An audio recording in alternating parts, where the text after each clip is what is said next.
السلام علیکم ناظرین، KBN نیوز کے آفٹرنون نیوز میں آپ کا خیر مقدم ہے۔ میں ہوں نیہا خان۔ نظر ڈالتے ہیں آج کے اہم تفصیلات پر۔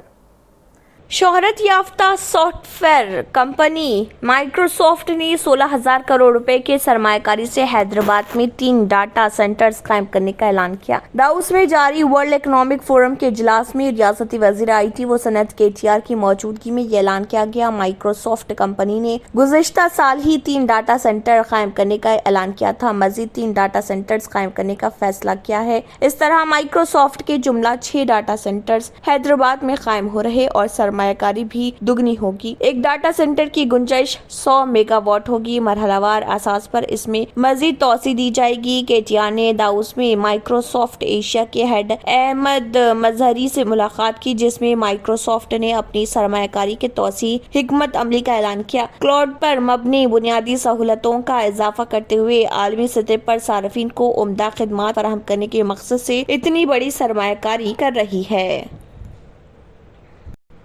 ڈسکام اب ماہانہ برقی شرحوں میں اضافہ کر سکتے ہیں۔ یہ لچک فیول ایڈجسٹمنٹ کے مطابق کی گئی ہے۔ اضافے کے لیے اسٹیٹ الیکٹریسٹی ریگولیٹری بورڈ سے اجازت لینے کی ضرورت نہیں۔ اس سلسلے میں احکام جاری کر دیے گئے ہیں۔ یہ شرط بھی عائد کی گئی ہے کہ برقی کی شرح میں ماہانہ 30 فیصدی یونٹ سے زیادہ اضافہ نہیں ہونا چاہیے۔ جن وجوہات پر قابو نہیں پایا جا سکتا انہیں شرحوں میں اضافے کا مشورہ دیا گیا ہے۔ ERC کی ہدایت کے مطابق وصولی نہ ہونے پر برقی شرحوں میں اضافے کے اختیارات ڈسکامز کو حاصل رہیں گے۔ یہ تازہ احکام 1 اپریل سے نافذ ہوں گے۔ ERC کے اس فیصلے سے ڈسکامز پر سالانہ 1500 تا 2000 کروڑ روپے کا مالی بوجھ کم ہوگا۔ ابھی تک ڈسکام کے قابو سے باہر مختلف وجوہات کے لیے شرحوں میں اضافے کی ضرورت ہوتی تو انہیں 1 سال انتظار کرنا پڑتا تھا۔ اس تازہ فیصلے سے 2 مہینے میں جملہ رقم وصول کرنے برقی شرحوں میں اضافے کی گنجائش فراہم کی گئی ہے۔ موسم گرما میں طلب کے مطابق عام بازار کھلی مارکیٹ سے برقی خریدی جائے تو بھی ڈسکامز کو اضافی قیمت فوری چارج کرنے کی لچک ملتی ہے۔ مثال کے طور پر اگر اپریل کے مہینے میں 100 کروڑ روپے کا اضافہ خرچ ہوتا ہے، وہ حساب سے مئی کے مہینے میں کیا جائے گا اور جون میں صارفین پر بوجھ عائد کیا جائے گا اور جولائی کے بلز میں اس کو شامل کر کے صارفین سے وصول کیا جائے گا۔ در حقیقت سینٹرل الیکٹریسٹی ڈپارٹمنٹ نے 22 اکتوبر 2021 کو ڈسکام کو آئندہ مہینوں میں بے قابو وجوہات سے متعلق اخراجات جمع کرنے کی اجازت دی تھی۔ اس فیصلے کے بعد تلنگانہ ERC نے بھی قوانین میں تبدیلیاں کی ہے۔ بھارت بائیو ٹیک کمپنی کے ایگزیکٹو چیئرمین ڈاکٹر کرشنا ایلا نے کہا ہے کہ بھارت بائیو ٹیک انٹرنیشنل کووڈ-19 ویکسین کے 3 ڈوز کے بجائے 1 ڈوز والی ویکسین تیار کرنے کی کوشش کر رہی ہے۔ حیدرآباد کی اس کمپنی کے ایگزیکٹو چیئرمین نے ناگپور میں 72ویں بھارت فارماسیوٹیکل کانفرنس میں یہ بات کہی۔ انہوں نے مرکزی حکومت سے خواہش کی کہ وہ ملک میں فارماسیوٹیکل ریسرچ کو فروغ دینے کے لیے بڑے پیمانے پر ٹیکس میں رعایت دے۔ انہوں نے کہا کہ سائنسدان اور صنعت کار ان سبسڈیز کے ذریعے تحقیق پر توجہ دیں گے۔ ناظرین، وقت تو چلا ایک چھوٹے سے بریک کا۔ بریک کے بعد بھی خبروں کا سلسلہ جاری رہے گا۔ اب آپ کو گردے میں اور پتے میں پتری یعنی کڈنی سٹون یا گیل بلیڈر سٹون ہونے پر نہیں ہے گھبرانے کی ضرورت۔ شہر حیدرآباد میں سالوں سے اس علاج کے لیے خاندانی سلسلے سے چلا آ رہا ہے بھروسے مند نام RS یونانی فارمیسی، جہاں پر خاص طور پر پتے میں موجود پتری اور دوبارہ پتری نہ ہونے کا کیا جاتا ہے مکمل علاج۔ آپ کو اس درد سے ہمیشہ کے لیے مل جائے گا چھٹکارا۔ نو سائیڈ ایفیکٹس، نو آپریشن، تشخیص کرتے ہوئے دوائیں کی جاتی ہے فراہم۔ تو دیر نہ کرے، جلد ہی تشریف لائے۔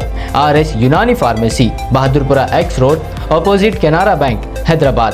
مزید تفصیلات کے لیے ربط کریں۔ بریک کے بعد کی خبروں میں دوبارہ آپ کا خیر مقدم ہے۔ بڑھتے ہیں مزید خبروں کی جانب۔ بالغ آبادی کے درمیان آدھار کا اجرا تقریباً مکمل ہونے کے ساتھ ہی ہندوستان کی منفرد شناختی اتھارٹی UIDAI نے رہائشیوں کو ان کی روزمرہ کی زندگی میں مسلسل مدد فراہم کرنے، ڈیٹا کی حفاظت کو مزید بڑھانے اور گڈ گورننس کو آگے بڑھانے میں اہم کردار ادا کرنے کے لیے 5 اہم شعبوں پر بات چیت اور کام کرنے کا فیصلہ کیا۔ 5 اہم شعبے ہیں: رہائشیوں کو مرکز میں رکھنا، آدھار کے استعمال میں توسیع،